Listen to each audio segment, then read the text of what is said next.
So much, Joe. If you be so kind and raise up a little bit there. Raise up the microphone. Yeah, I know I shrunk, but not that much. Beautiful. All right, beautiful. How's everybody doing tonight? Woo-hoo! I got the flower girl here tonight. Watch out, the water that might expand around you a little bit, you know. Yeah. So yesterday, this Easter weekend, and yesterday was Good Friday. I don't know why they call it Good Friday, because isn't every Friday good? Think about that. Isn't every Friday good? You're getting paid. Getting laid, I mean getting paid. I mean, what the what?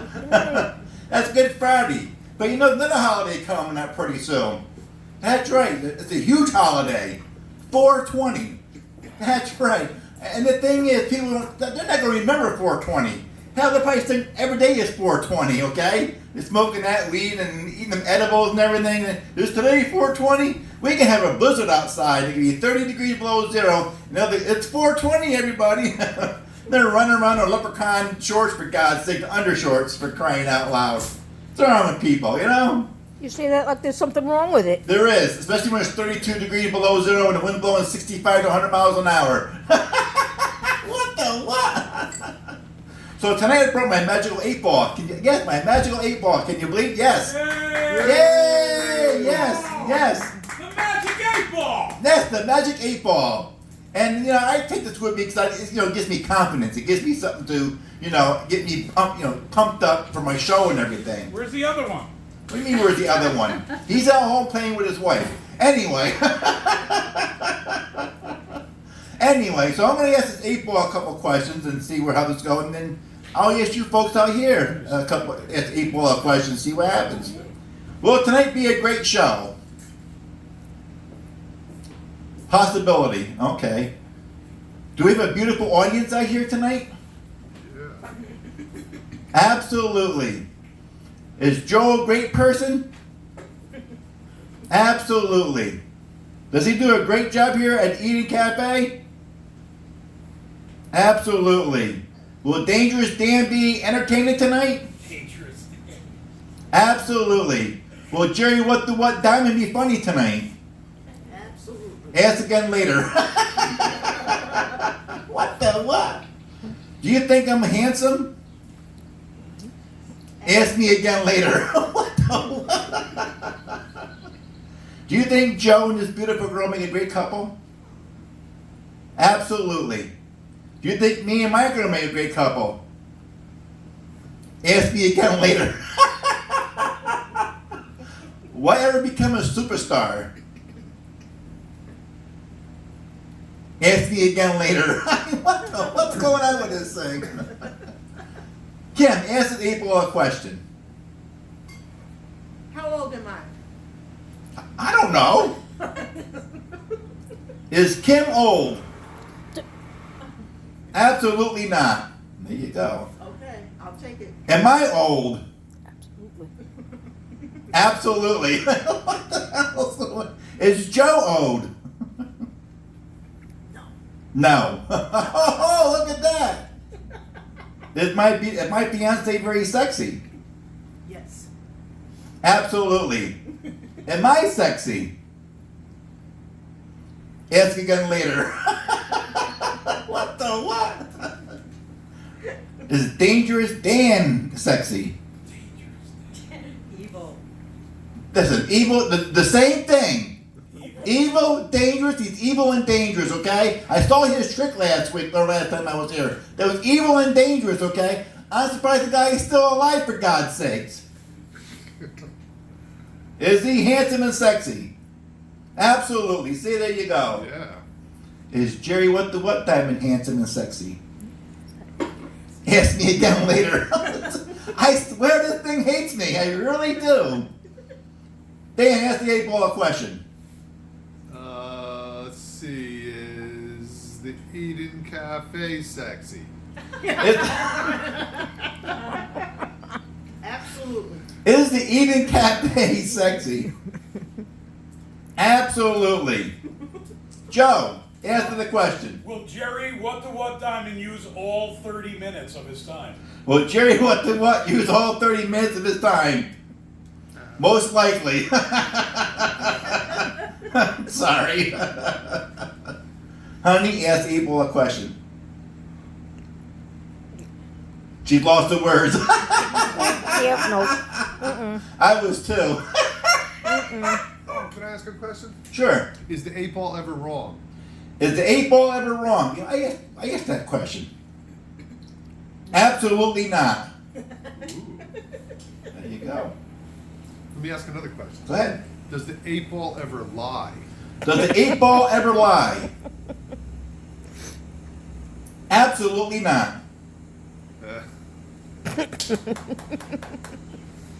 Am I beautiful?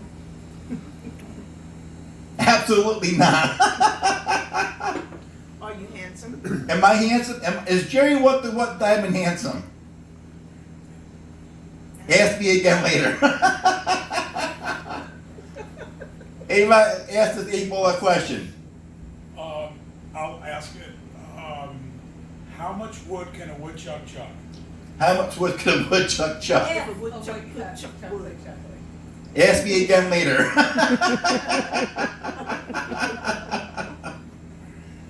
Any other questions you want to ask the 8-ball? Kim?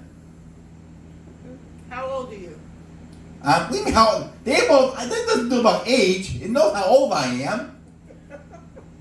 Will I be handsome as I get older? Absolutely. Probably not.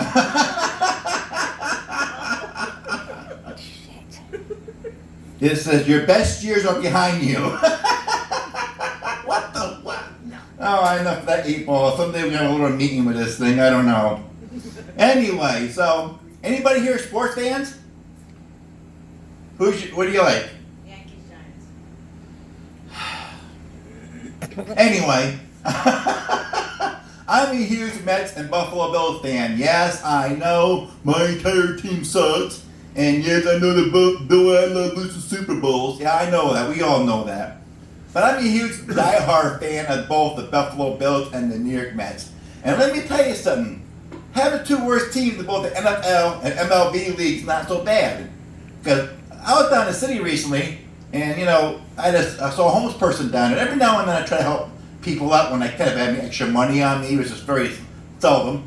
But when I do, I try to help people out. So I saw this homeless guy there, and I looked at it and said, give him a $5 bill. It's for him to get something to eat, something to drink. Or maybe get some pop, I don't know, whatever you want. And he sees when I was wearing my Buffalo Bills shirt and my Mets hat, and he goes, dude, you have it way worse than I do, so here's your money back. Plus he gave me all the money he had in his coffee can. I had a great idea. So I walked around a 1.5-mile radius, and every time I saw a homeless person, I offered them money. They see what I was wearing, and they said, boy, you have it worse than I do. I get my money back, plus all the money they had in their coffee can. After a 1 hour time, I came out of there with $200.10.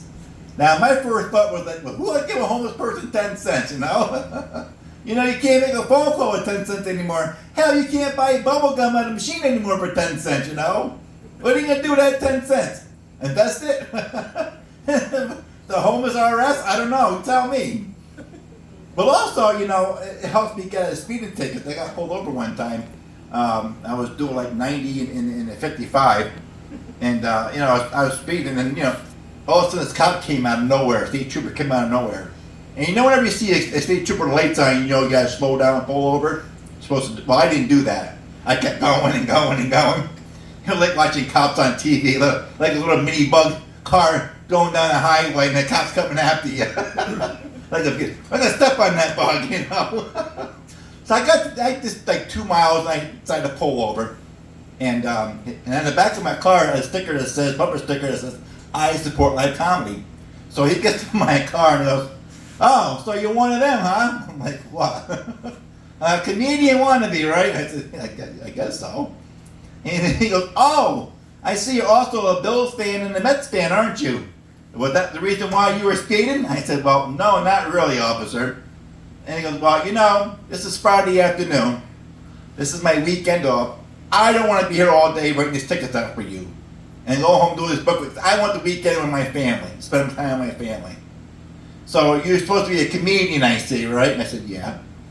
Because I'll tell you what, if you tell me a joke, and if I laugh at it, I'll let you go. If it's not funny, we're going to be here a while. So I said, all right, officer, first of all, I'm really, truly sorry I was speeding. But the reason why I was speeding, a couple of years ago, my wife was before a state trooper, and I thought you was bringing her back. So, yes, I am now engaged to be married now. Engaged for the 20th time. Yay! Go Jerry! Go Jerry! I've been married and divorced twice, not because I was in love. I used to be an alcoholic. I don't drink anymore. Thank God. And, my first wife, she drank too. She was an alcoholic. I had a pet name for her. I used to call her Pumpkin because around the holidays, she'd always get smashed.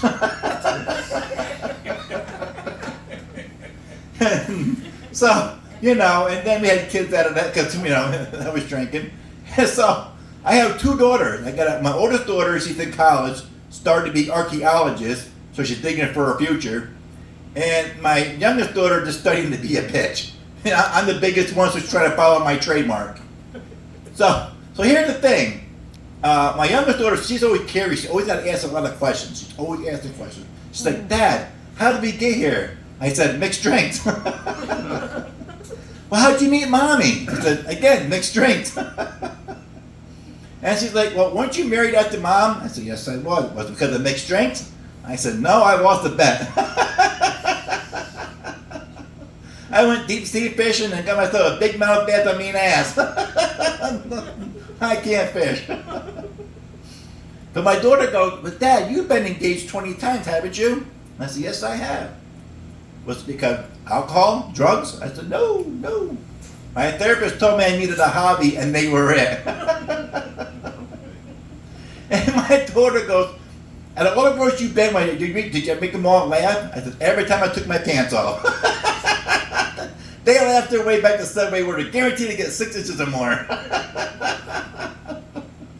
But my daughter goes, well, what makes this number 20 so special? Why do you think she's going to stay? I said, because she's used to disappointments.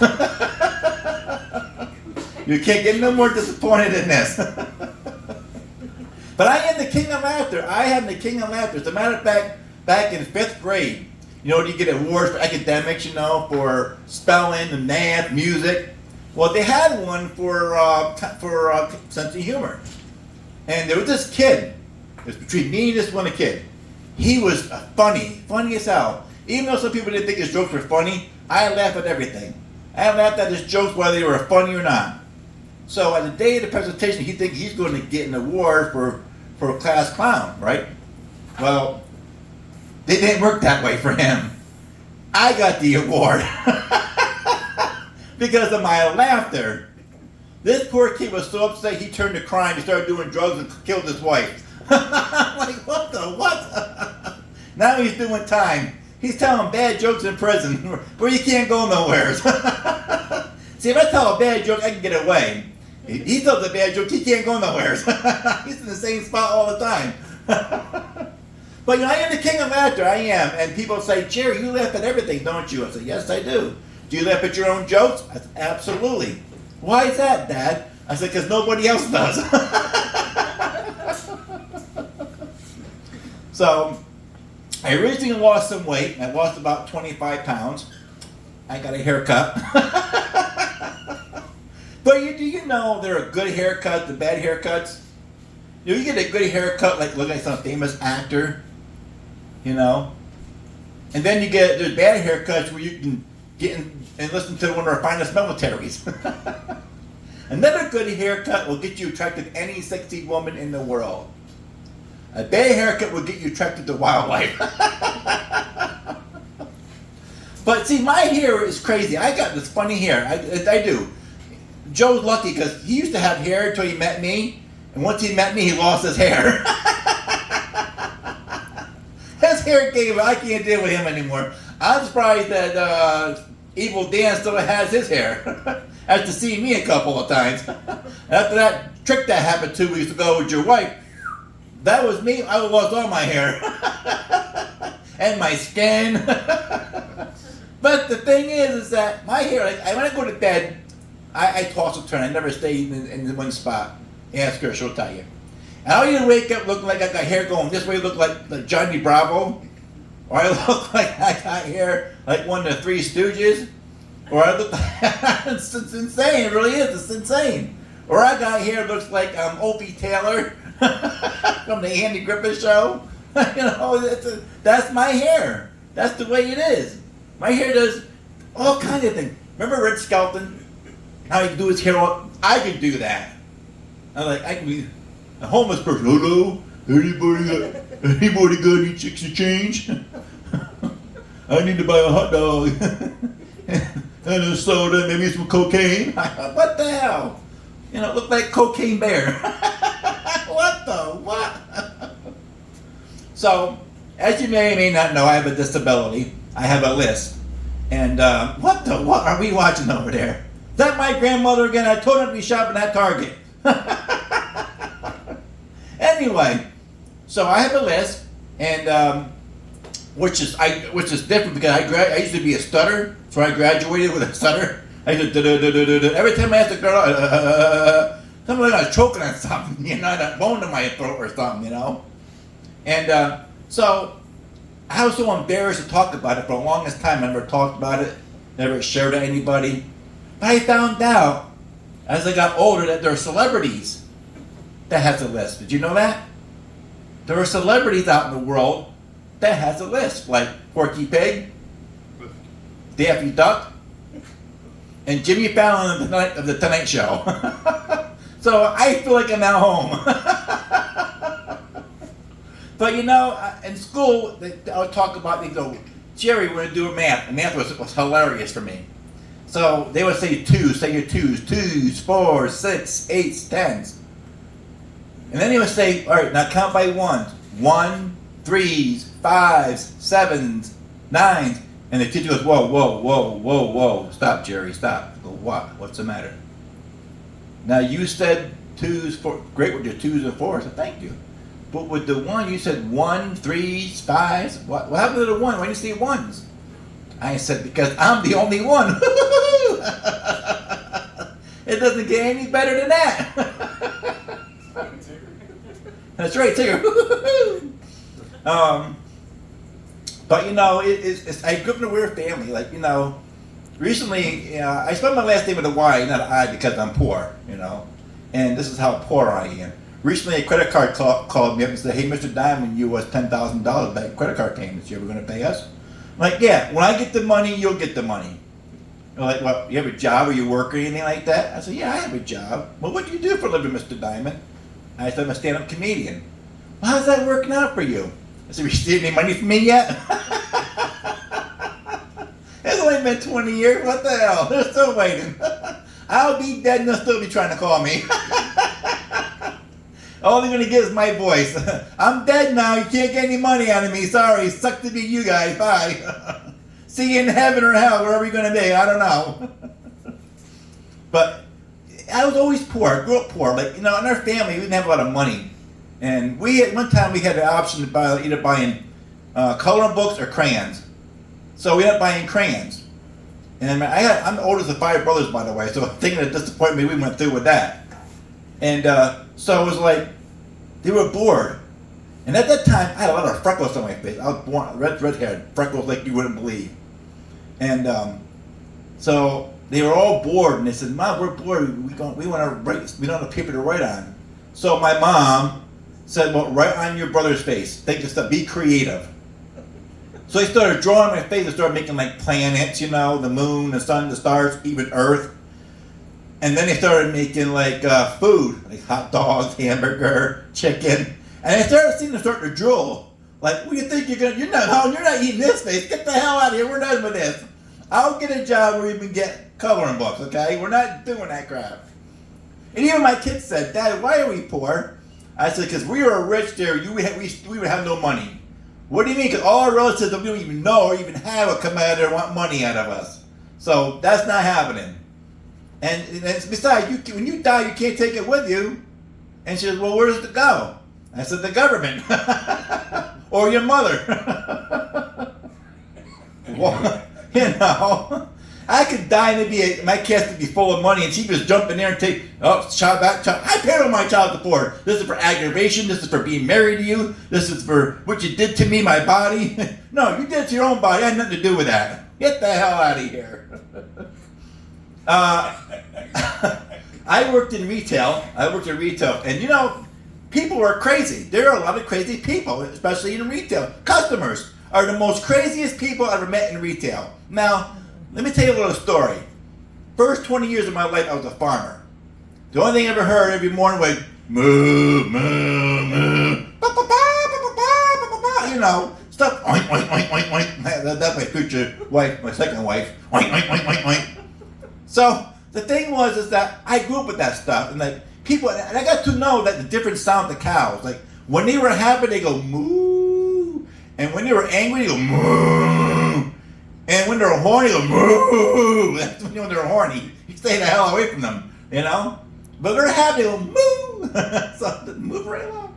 But with people were different. People are different. I worked in retail for over 20 years, and I was working in the convenience stores. And they were the weirdest people ever, convenience stores. I had a kid come in one time. He bought a box of condoms. He had to be like 18 years old.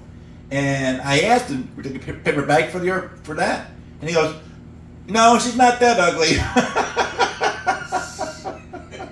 That's good. Thank you. But then then another time, we had a power outage. It's around July. The power had gone out, and one of the transformers had blown out.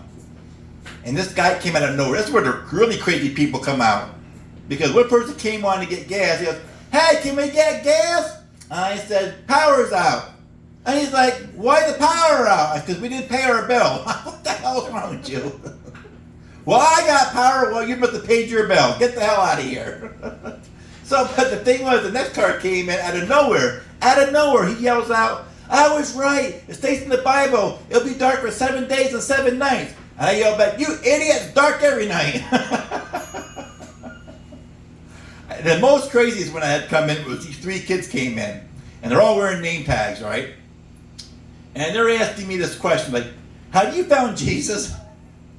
I was like, "Well, today is Wednesday. I didn't know he was lost. I saw him on Sunday in church. I don't know where he's at to that, because he's a working person. He's working really hard. I don't know where he's at." And he goes, "I don't think you understand." No, so I don't think you understand. I know where Jesus is. Do you know where Jesus is? You know? And you're like, "Well, do you believe in Jesus?" I said, "Well, do you believe in Jesus?" And I said, "Before you answer that question, think about your childhood. Because if you say you don't believe in Jesus, you're going right straight to hell. Your childhood's going to mean nothing to you. You'll be walking around name tags for the rest of your life saying, 'Hello, my name is Joe.'" The hell is wrong with you? People always want to know about the upstate New York. There's a big difference between upstate and lower state New York. First is the way people talk. You know, down they get that Brooklyn, that Bronx talk. "Yo, you want to go to a Mets game, Yankee game?" And up here we talk like this. It's weird. The other thing about upstate and downstate New York is homeless people. Yeah, homeless people. They're all over, but down in New York City, they are professionals down there. You want to know how? They use shopping carts. Up here, they got backpacks, they got a cell phone, then they got water or drinks. That's not homeless, that's just being lazy, you know? Go clean your room, go clean your room. Back to relationships. I was never good at it. I always had a hard time in relationships, even though I was in school. And I think this is where things went bad, was wrong for me. I should have known from the day one when this happened to me. Now, you know, you're in school, you always have someone that you fall in love with, and, you know, they think they're cute, and you write their name down in paper and pens, whatever, and they're on their books and everything like that. Well, there was this girl in school, in high school, in 9th grade. I known her all my life, since kindergarten. And she had a crush on me, and I sort of had a crush on her. And she's like, "I'm going to go out?" I said, "Sure, why not?" So we started dating. And after a week of dating, I found out something pretty interesting about her. She goes, "Jerry, I got some good news and bad news for you." I said, "Oh, great, I'm a bad kiss. This is a quick breakup." She goes, No, nothing like that." She goes, "We're related." I go, "What the what?" She goes, "Yeah, you're my 5th cousin." I said, "That's impossible." She goes, "Why is that?" I said, "Because I don't remember kissing my last 4 cousins. How'd they get to cousin number 5? I don't know. So, you know, so then I said, "Well, what's the good news?" She goes, "Well, we can still date." I said, "No, thank you. When I get to my 5th cousin, I kind of call it quits right there. There's no more of that going on, no hanky-panky going on." And the thing about this, I was so upset about this. I went home crying to my mom about this. You know what she tells me? Well, son, if it's bothering you that much, quit counting them. So I didn't date anybody for a while until I got to my senior prom. And I took a chance one more time. And I talked to this girl, we hung out, whatnot. We were good friends. And I asked her to the prom. It's just, well, Jerry, I would go to the prom with you, but there's one problem. And I go, what's that? I'm dating your 7th cousin. There goes that prom date, what the hell? But you can go, stag. Now see, I'm not the brightest person in the world, believe me. These ladies up here are more smarter than I am. Even the bull that's out's more smarter than I am. When someone said the word stag, I'm thinking, oh, I gotta come to the prom drunk. I gotta stagger into the prom all liquored up, pissed out, drunk. No. That means you just come alone. Well, I'm alone now. Does that mean I'm staggering? What the hell? No, you just come to the prom alone. No, that's not happening either. No, absolutely not. No. You don't do that. Never. Because you feel like a geek. And I was the biggest geek in school. I really was. And I wasn't even wearing no pencil pouches or anything like that, or suspenders. I was a geek long time ago. The day I was born, the doctor goes to my dad, look, there's a treasure. And my dad said, quick, let's bury it. Hell, one time my mom took me to the playground and she set me aside and she left me there. What? That's an ugly child, you know. Hell, I was so ugly that I have 5 brothers and they still want to play with me. We even got a dog and we tied a pork chop around my neck and the dog wouldn't even come near me. He took the pork chop and ran. Pets wouldn't even play with me. So that's sad. It's sad. It's very sad. I live a sad life. I really do. People keep us, what keeps you going, Jerry? My bad jokes. But here's another thing. I'm getting old now. I'm at the age of getting old now. I am so old now that when a woman tells me no, I say thank you. I'm so old now that not only can I not cut the mustard, I can't open a jar either. I'm so old that me and my teeth no longer sit together. I'm so old that when the girl says, if I have a choice between try that again. If I have a choice between having sex or sleeping, I will sleep dreaming about having sex. But I'm at the age now I can multitask. I can really multitask. I'm experienced. I can multitask. Ask Joe. I'm sure he does it all the time.